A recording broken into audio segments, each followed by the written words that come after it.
মারহাবা বলবেন না? এই জন্য আমার যুবক ভাইয়েরা গভীর রজনীতে বাড়িতে যাওয়ার জন্য মন চাইতেছে। অনেক মানুষ বিছানায় তাকে ডাকতেছে, এরপরে মানুষটা আজকে বিছানায় যায় না। কেন কেন?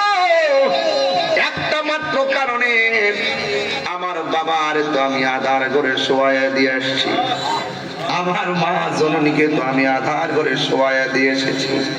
একই দিন আমিও তো সেই ঘরের মধ্যে চলে যাব। জবানটা খুলে গন, সেই আসল ঘরের নাম কি? বড় করে বলুন, জোরে সরে বলুন। কবর কি আসল ঘর না নকল ঘর?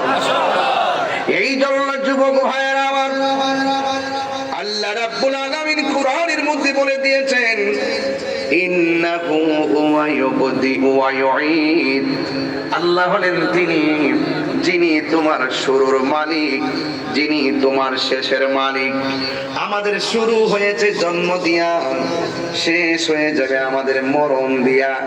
জন্ম মৃত্যুর মাঝখানে আমাদের কিছু করণীয় আছে না না?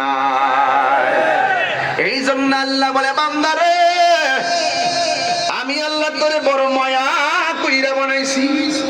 তোরে আমি আল্লাহ গলা থেকে মাথার তালু পর্যন্ত জায়গাটা আমি আল্লাহ নিজের হাত দিয়া বানাইছি।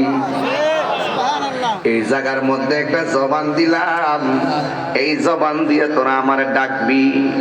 এই জায়গাতে দুইটা কান দিলাম, দুইটা কান দিয়ে আমার জিকির তোর শুনবি।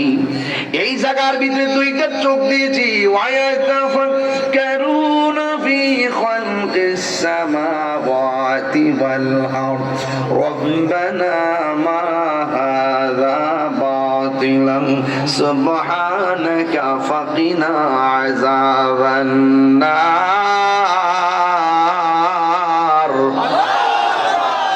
কোরআন শরীফ পড়লে কি অসুবিধা হবে নি রে বাবা? এত গভীর রাত্রে কি আর কোরআন হাদিস চলেনি রে বাবা? চলবে চলবে, কারণ সুন্নিরা যারা, তারা লাল চক্ষুকে ভয় পায় না। কেন লাল চক্ষুকে ভয় পায় না?